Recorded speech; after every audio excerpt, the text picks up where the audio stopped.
उदाहरण तुम्हाला सांगतो मी. परांडा किल्ला आहे.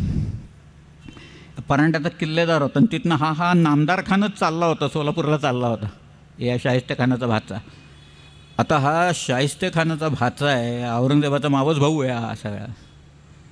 त्यामुळं तो किल्लेदार बाहेर आला, मेजवानी वगैरे केली त्यांनी, नाचबिस्वा केला असेल बहुतेक, आणि मेजवानी करून किल्लेदार आत गेला आणि नामदार खान गेला सोलापूरला. तिथला जो वकाई नवीस होता त्यानं रिपोर्ट लिहून पाठवला असं असं झालं म्हणून.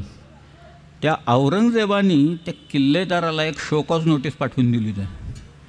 तो म्हणाला, तू किल्लेदार आहेस, you are confined to those 4 walls.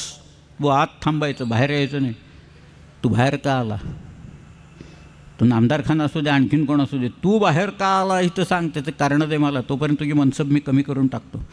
इतकी बारीक, वेळ लागायचा सगळ्याला, परंतु माहिती मात्र पोचायची. तसा सुरतेचा वाका मिळाला. वकाई नवीसाच्याकडनं पाठवलेला एक कुठला तरी वाका सुरतेचा, त्याच्यावरनं सुरतेची लूट किती झाली ते आम्हाला आकडे कळले सगळ्या. 1 कोटी रुपये मारले तिथे शिवाय. 1 कोटी रुपयाची ती लूट होती. कॅश, हार्ड कॅश, म्हणजे काय जडजवाहीर असेल, पैसे असतील सगळ्या. पण 3 वर्ष बर्बाद होती ती. आपला मुलूक तर कारणी लागला सगळ्याच्यातनं. आणि तो पैसा सिंधुदुर्गाला गेला, दुसरीकडे नाही गेला. सिंधुदुर्ग बांधायला काढला सगळ्या. आणि आता मिर्झा राजा आला. मिर्झा राजा